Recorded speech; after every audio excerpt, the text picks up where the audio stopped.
私は適応障害になって会社を休職してからこれからのことを考えても答えが見えなくて、これからどう生きていけばいいんだろうって自分一人じゃ生きていけないような怖さがありました。このままここにいるのも怖いし、でも前に進めもしなくて、私はどうしてこんなに動けないんだろうって納得できる答えを探し続けていました。そして最後はきっと私が弱いからだって自分を責めてしまっていた気がします。皆さんこんにちは、マロです。今回は初めてのお便り会です。適応障害で心の調子を壊してから考えるこれからのことをテーマにお便りを読ませていただきたいなと思います。ラジオでお便りを募集してみたものの、正直本当にお便りは届くのかなって不安でした。なので初めてお便りが届いた時は本当に嬉しかったです。お便りを送ってくださった皆さん、ありがとうございます。今日はいただいたお便りを読ませていただきながら、私が感じたことや考えたことを皆さんと一緒にお話できたら嬉しいです。それでは一つ目のお便りです。ラジオネーム千藤千尋さん、40代男性の方です。はじめまして、大阪在住の千藤千尋と申します。その名の通り銭湯好きのおっさんです。 YouTube ラジオを拝聴しました。お話しされていることがすべて私が経験してきたこと、今も経験し苦しくなることと一致していて、孤独感から解放されたような安心感を得られました。私は1年半前まで約18年間大手金融機関に勤めていました。転勤族で地方勤務が多かった私に3年前本部勤務の異動が命じられました。周りからご栄転と持ち上げられ嬉しい気持ちがあった反面、初めての東京勤務や初めてだらけの業務に緊張や恐怖を感じていました。配属されるとエリート社員が多く、上司はもとより後輩からもいろいろと言われ、だんだんと仕事のペースについていけなくなります。そしてそれはすべて自分の能力不足だと思い込むようになり、自責の念が暴走してしまいました。1年半ほど経ったある朝、どうしてもベッドから体が出せない。スーツを着ているのに目が開けられず、ベッドに逆戻りして涙を流し続けていました。それから適応障害と診断され休職しましたが、復職をイメージできず、4ヶ月ほどの休職の後、大阪の小さな会社に転職して今に至っています。今でも自責のために何もかもが怖くなったり、人と会う前に体調を壊したり、朝動けなかったりといったことがありますが、なんとかかんとか続けている感じです。でも、職場の人には自分の病気は言えていません。これまでずっと一人で苦しんでいると思っていましたので、このような発信はとても心の支えになります。長くなってしまいました。お互いゆるりと自分のペースに合わせて頑張っていきましょう。読んでいただきありがとうございました。はい。千と千尋さん、お便りをくださってありがとうございます。今まで苦しい気持ちを一人で抱えておられたのだと、どれだけ苦しかっただろうと想像して、胸が苦しくなりました。そんな中で、このラジオを見つけて、聞いてくださってありがとうございます。まず、18年間も同じ仕事を続けたって本当にすごいなって思いました。大変なこともありながらも、いろんな仕事や環境の変化を乗り越えながら頑張ってこられたんだなって尊敬します。突然環境が変わってついていけないような気持ちになって、それは全部自分が悪いんだって自分を責めてしまう気持ち、本当にわかります。1年半ほど経ったある朝、どうしてもベッドから体が出せない。スーツを着ているのに目が開けられず、ベッドに逆戻りして涙を流し続けていましたと書いてくださっていましたが、多分もっと頑張れるんじゃないか、頑張らなきゃいけないってご自身を鼓舞しながら、心と体の限界が来るまで走り続けておられたのだと感じました。私も休職する前、ある時から急に夜寝る前に次の日のことを考えると怖くて不安で涙が止まらない。電車に乗っていると会社の最寄り駅が近づくほど緊張でお腹も痛くなり、動悸が止まらない。電車なのに涙が出てきてしまうってことがあって、苦しいながらも頑張り続けなきゃいけないって気持ちがお便りからも伝わってきて、共感する部分が多かったです。そんな中で1年半も頑張られたのは本当にすごいなって思います。一度心が壊れてしまうと、そこから元に戻ろうとしても、それがものすごい難しいことのように感じられて、そんな自分にも失望して、全部自分がいけないって思ってしまいますよね。だからこそ、どこか自分の行動に自信が持てなくて、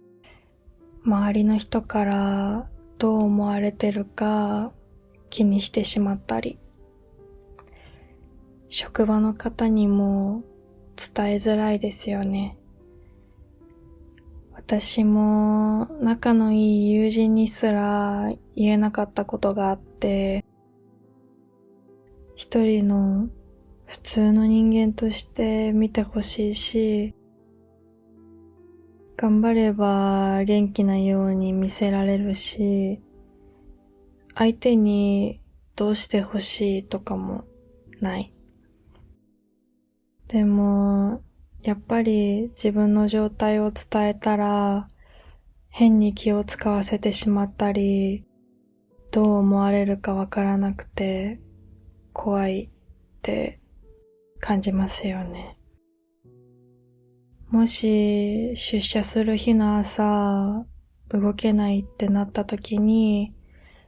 誰にも言えず、一人で苦しい気持ちを抱えて、踏ん張って出社することがあったとしたら、心が安心できなくて、また一人で頑張り続けないといけないって自分自身を追い込んでしまうことになるかもしれないなって思って、だからもし職場に信頼できる上司や同僚の方がいるなら、その方に最近ちょっとこういうことがあってって話してみるだけでも、こういう状況になったらどうしよう、こうなっちゃいけないって無意識のうちに自分にかけてるプレッシャーや重圧から解放されて、少し体調崩しても大丈夫かもって安心できるような気もしてて、体は多分ずっと緊張しながら頑張ってる状態だけど、職場に少し安心できる場所があることで気持ちも体も緩んで、千と千尋さんの不安が少しでも小さくなったらいいなって思いました。もちろん私が話していることが正解ってわけではなくて、ご自身が心地よいと思うようにいられるのが一番いいなって思います。適応障害だったってことを伝えるのは勇気がいるかもしれないですし、全部を話そうとしなくていいと思ってて、千と千尋さんが話したいなって思った時に、話したいタイミングで話せるのがいいんじゃないかなって思うんです。もちろん、話したくない時は話さないのも自分を守るための方法だと思います。いろんなことを考えながらお返事をしていたら、なんかすごく長くなってしまったのですが、体調を崩された中でも転職をされて頑張っておられる中で、これからもご自身のペースで無理せずゆっくりと日々を歩んでいってほしいなって思います。日々の中で不安な気持ちになることもあるかもしれないですが、そんな中でお便りを届けてくださってありがとうございます。私の発信が心の支えになったと言ってくださっていて、誰かの役に立ててるんだなって感じて、とっても嬉しい気持ちになりました。私ものんびりペースですが、無理せず自分らしく頑張っていきたいなって思います。また何か感じたことや日々の悩みでも何でもコメントでもお便りでもいつでもお話聞かせてください。千と千尋さん、お便りありがとうございました。続いて二つ目のお便りです。ラジオネームあやさん、20代女性の方からです。マロさん、こんにちは。私は社会人3年目の24歳です。24歳で独身ですが、訳あってパート社員として働いています。新卒で入った会社で営業職をしていましたが、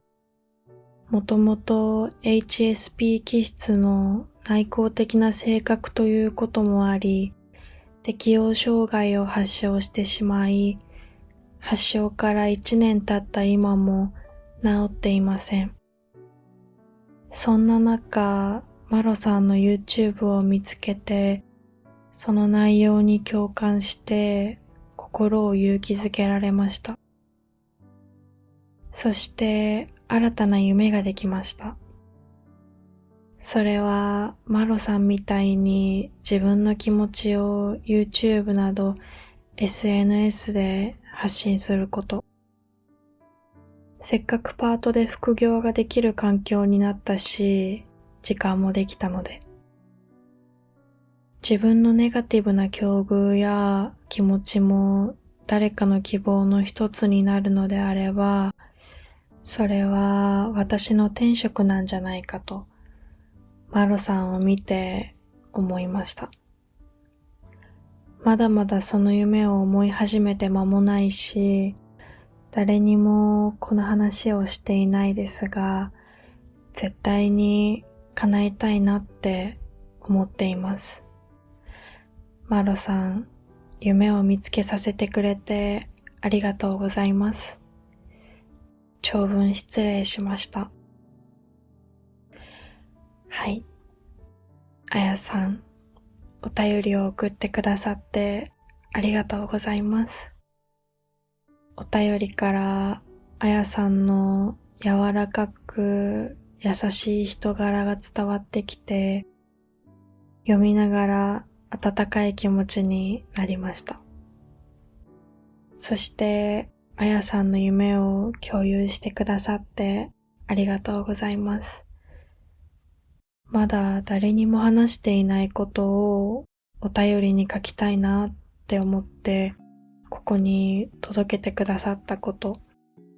本当に嬉しかったです。自分の中で思っていても、実際に誰かに話したり、行動に移すのってすごく勇気がいると思うし、私は声を使って誰かに何かを届けることをしてみたいって思ったとき、うまくできるかわからないし、続けられるかもわからないしって、なんか怖くて、誰にも言わずにラジオを始めました。そんな私がまさか誰かのきっかけになれるなんて、なれたらいいななんて思っていたことはありましたが、本当になれるなんてとっても嬉しくて、言葉にできない喜びというか、胸がじんわり熱くなって泣きそうになってしまいました。あやさんが書いてくださったまだまだその夢を思い始めて間もないし、誰にもこの話をしていないですが、絶対に叶えたいなって思っていますって言葉からも、覚悟だったり、ワクワク楽しみな気持ちだったりが伝わってきて、なんか私まで背中を押された気がして、頑張らなきゃなって思いました。私も HSP 気質ですごい周りのことを気にしてしまうというか、嫌でも何かを感じ取ってしまうこともあるので、あやさんが営業というお仕事を頑張っておられたのは本当にすごいなと、営業の中で大変なことがたくさんあったんだろうなって思って、その中で適応障害を経験されて、今も自分の気持ちと向き合いながら、自分に合う場所を探しながら、やりたいことを見つけてってされていて、自分と重なる部分が多すぎて、応援したいっていう気持ちとともに、一緒に頑張りたいなって気持ちが湧いてきました。心の調子って目に見えるものじゃないからこそ、コントロールするのって難しくて、私もまだ気持ちが落ち込んでしまうこともあるのですが、正解がない中でも自分らしくお互い無理せず進んでいけたらいいなって思います。最後に、夢を見つけさせてくれてありがとうだなんて、そんな素敵な言葉をもらえることそうそうないと思って、これを読み返すたびに何度も泣きそうになってしまっている私なのですが、私のラジオを見つけてくださって、そこから感じた気持ちをお便りに載せてくださって、ラジオをやっていてよかったって思わせてくださってありがとうございます。私もまだまだで、見てくださっている方からのお便りやコメントを通じて新たに気づかされることも多く、これからも皆さんの力を借りながら頑張っていきたいなと思わせてくれたお便りでした。あやさん、お便りをくださってありがとうございました。今回は2つのお便りを読ませていただきました。改めてお便りをくださってありがとうございます。とっても嬉しかったです。嬉しいことに他にもお便りをいただいているので、また次の機会にぜひ紹介させてください。ここまで聞いてくださってありがとうございました。本格的に暑くなってきて、少し外出するだけでとっと疲れを感じてしまう夏ですね。お互い無理せず、心と体と相談しながら体調に気をつけて過ごしていきましょう。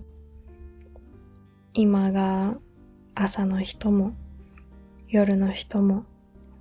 皆さんにとって良い一日になりますように。マロでした。